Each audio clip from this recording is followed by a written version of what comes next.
ศครีมที่มีโคนด้วยมีทั้งรสเชอร์เบตและช็อกโกแลตชีสนะคะ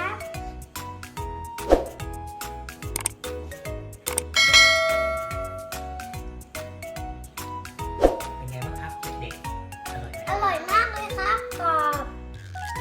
อร่อยข้างในนุ่มข้างนอกกรอบวันนี้พี่จะมาทำคุกกี้กันนะคะไม่ใช่คุกกี้ธรรมดานะคะแต่เป็นคุกกี้ที่เป็นหน้าตาเหมือนไอศครีมเลยเป็นคุกกี้แต่หน้าตาเหมือนไอศครีมมากๆเลยนะคะเดี๋ยวเรามาดูอุปกรณ์ส่วนผสมกันเลยครับแป้งเค้กเนยช็อกโกแลตชิพน้ำตาลไอซิ่งไข่ไก่1 ฟองแล้วก็ผงฟูนะคะ เดี๋ยวเรามาทำกันเลยเริ่มทำกันเลยขั้นแรกใส่แป้งลงไปในที่ร่อนแป้งเราจะร่อนให้มันเนียนนุ่มแบบนี้นะคะแล้วเราก็จะทำนะคะ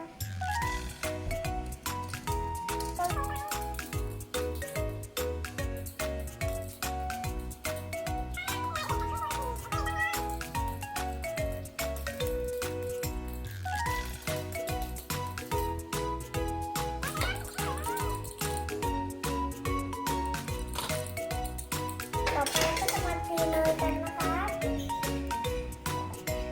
ดี๋ยวเราจะใส่เนยลงไป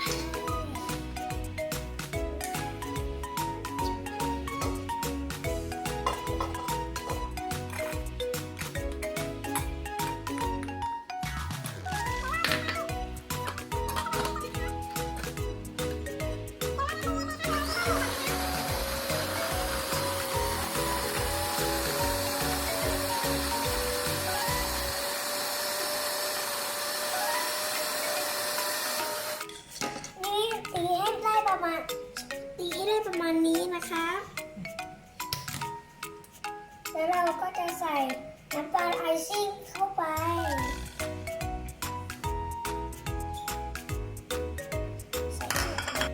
แต่เราจะกวนก่อนทีนึงนะคะ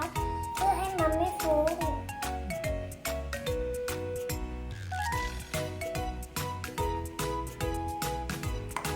แล้วเราก็จะไปตีต่อ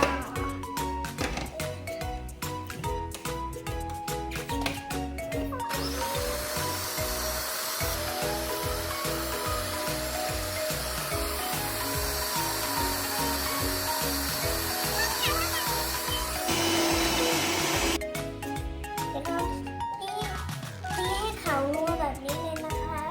ตีให้มันนวลขึ้น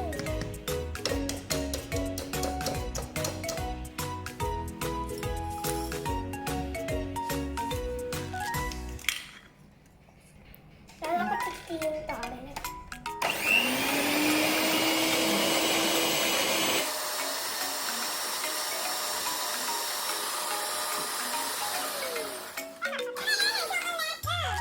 ตีให้นวลประมาณนี้นะคะ แล้วเราจะใส่แป้งทีละ3 รอบนะคะ เดี๋ยวเราจะใส่รอบที่1ก่อน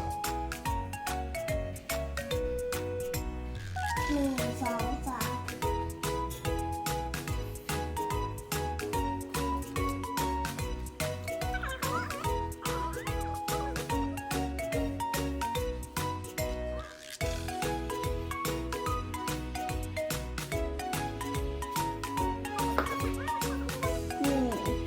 แล้วมาต่อเลโก้กันใหม่ได้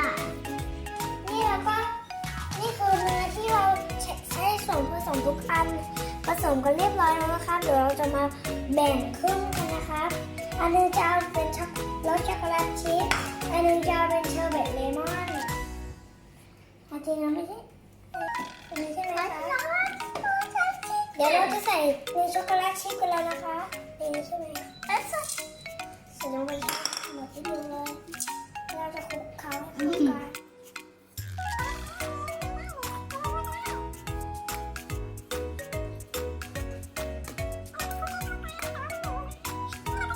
นะคะเดี๋ยวเราจะไปทำเลมอนเชอร์เบตสีที่ดีชอบ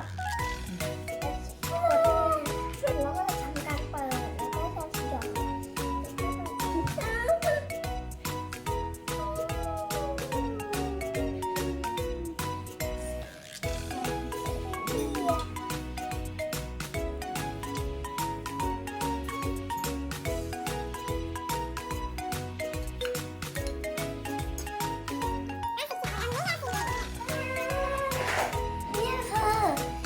เราผสมสีเขียวกับ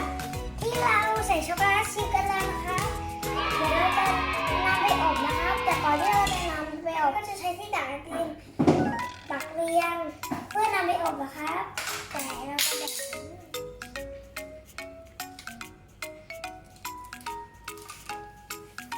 ก็จะ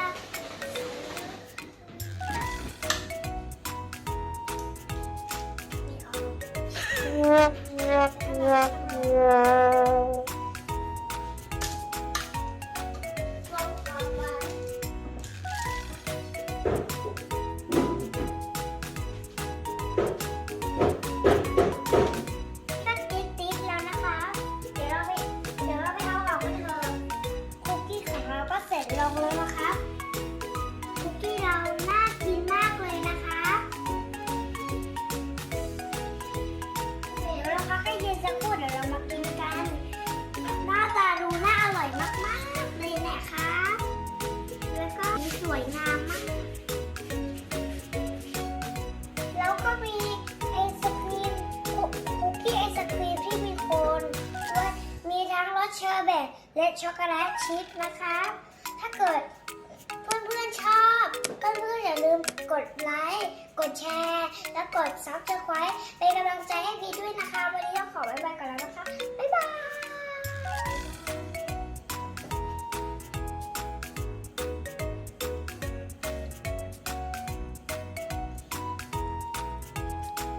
เป็นไงบ้างครับเด็กๆอร่อยไหม อร่อยมากเลยครับกรอบ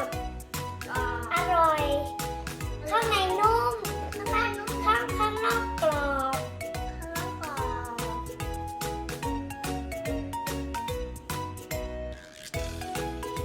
แล้วช็อกโกแลตชิพอร่อยไหมคะ อันนี้คือคุกกี้กึ่งนุ่มกึ่งกรอบขอบคุณที่ติดตามรับชมนะครับ